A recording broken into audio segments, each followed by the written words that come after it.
everyone, I hope you're doing well and welcome back to my channel. So as the title says, today I thought I would talk about some of my all-time favourite and some manga that have a lot of meaning to me. For those who know me, they know that I'm totally obsessed with manga. It is probably the only form of books that I actually choose to read, and I have an extensive manga collection. Most of it is back at my family home, which I am planning to have it all moved here because my family are actually moving soon, so I need to bring it all here. When I do that, I am going to be doing a manga collection, so make sure you stay tuned for that in the future. Today I just thought I would talk to you guys about some of the mangas that I really love and enjoy reading, and that I can reread and I just really adore, and I hope that you will like them as well. Manga is probably one of the things that sort of introduced me to the manga and anime world. I read manga before I watched anime, and many of these mangas do have an anime adaptation, so if you're not really into reading, then you can hopefully go watch the anime show. And just for a little extra context, I mainly enjoy reading fantasy, like shoujo, romance, rom-com. Like, I'm very into my romantic animes and rom-coms and slice of life, as well as magical girl things, of course.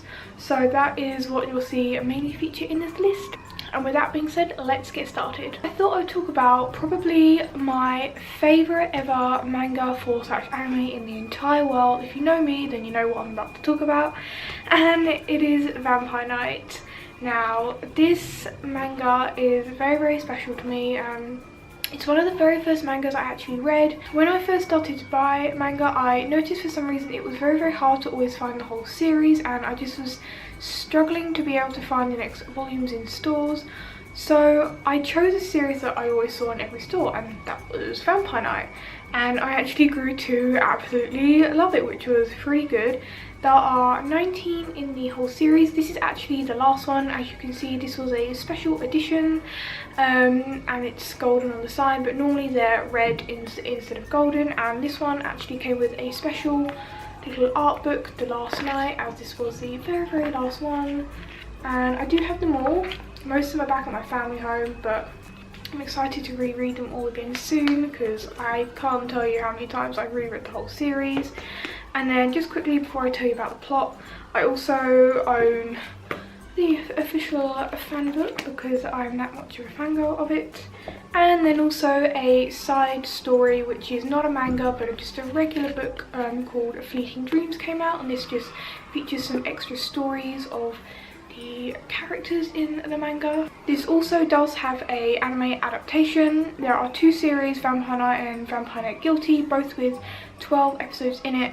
I've seen them all, I own the DVDs. I have to say, the anime probably only covers to around volume 12 of the manga, so definitely mangas always cover way more than the anime itself. Animes are great because you see the story come to life, which is always super fun. If you're wanting to know what else happens after the anime, then keep reading it. So Vampire Knight, this story is about a girl called Yuki Cross, and she finds herself on the first episode. You see her sort of on her own on a very stormy night, and she's about to be attacked by a vampire. Then she finds herself being rescued by a very kind pure-blood vampire named Kaname Kuran. Then fast forward, you see it being set 10 years later. She has now been adopted by the headmaster of Cross Academy, and this academy basically is working to try and help vampires and humans coexist with each other. There is a day class, which is of course humans, and then there is a night class, which is vampires. Now, the day class do not know that the night class are all vampires. Only Yuki and her fellow guardian of the academy, who is also adopted by the headmaster, Zero, know that vampires exist there. And without giving too much away, basically just see obviously events unfold, which I can't really tell you because that would be giving it all away, but you basically see them all try to coexist in this academy and seeing friendships form like you normally would in any anime. Sorry, manga. I keep needing to correct myself there. As you can see, the author Matsuri Hino, she has a very particular art style, and I absolutely adore it so much. I'll try to make sure I do close-ups on the covers, but I one of the main things that attracted me to this was just the style of the manga. I love the style of her anime eyes. I really admire it, and for a while I was into drawing manga, so I would always use my manga as like references, but I just found myself resonating with Yuki quite a lot, and I just love her character. She's so strong-willed, she never gives up, she keeps fighting for what she thinks is right, and even when the answers may hurt her, she will still keep trying to find the right answers, as of course she doesn't know her family or anything, so most of the story is her trying to find out about her past that she forgot about. Also, another thing, like this manga, it was still being published when I was buying it, and specifically when I was in an inpatient unit, I used to get so excited because I knew every 6 months or so that one of these would be turning up at my door, and it was just always something that I would love to look forward to. I do hate how there's always such a long gap between mangas, but you know that of course that will be with any book, and this story and this manga is just one that I can reread time and time again. It just makes me feel so happy. I just love everything about it. Wow, I just spoke for like 7 minutes about Vampire Night, and I could go on all day, but I'm going to move on to the next one now. Now, the next manga that I'm going to talk to you about is my first ever magical girl anime manga. Oh my god. And that is Tokyo Mew Mew. Now, this is, in retrospect, quite an old magical girl anime in comparison to the new ones like Madoka, which I will be talking about, don't worry.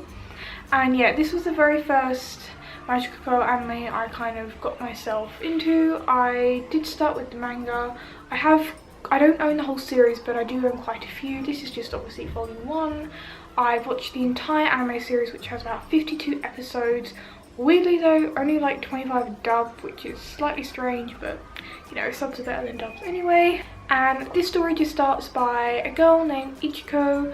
She is on a date with her crush, and somehow she gets shot by like this DNA like lightning beam, and then this injects her with like this special endangered animal, as in this every magical girl is like infused with the DNA of like an endangered animal, as you'll be able to see in like their transformations. She's got cat ears because hers is a wild cat, and then from that day forward she has to find the other 4 members in her magical girl group, and then it is her destiny with her other 4 team members to go and fight these chimera like alien parasite things and save the whole of Tokyo, as like any magical girl anime is. I really like how diverse all of the girls in this series are. Like none of them are the same, they're all very, very different. I adore their outfits, and for me, like seeing the whole magical girl transformation scene, it would like send shivers down my spine at first, and I just thought it was like the coolest thing ever. I couldn't get over it. I rewatched this anime so many times. I'm also really obsessed with the OP songs,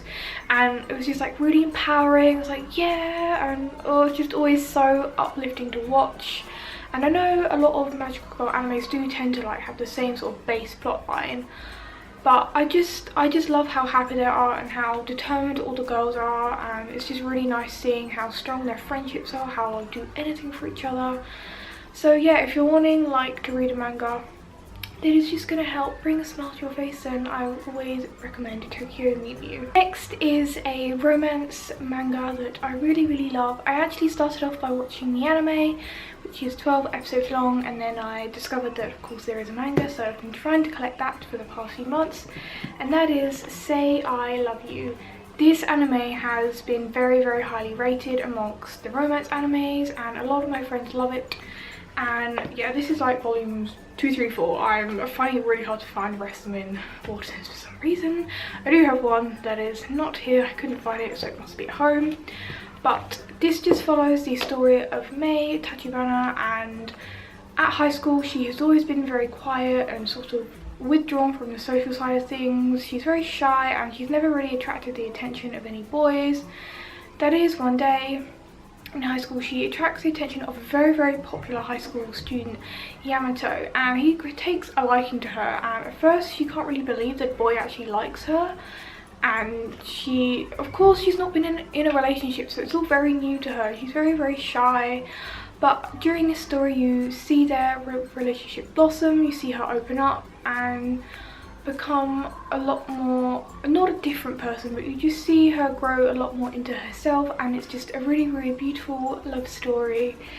And my feels was screaming throughout watching the whole of the anime show, and the manga is even nicer to read. It's really nice seeing all of the scenes on paper and just being able to like soak it all in. And of course in manga there's always a lot of extra scenes which you don't see in the anime and have to be cut out, so that's also really nice.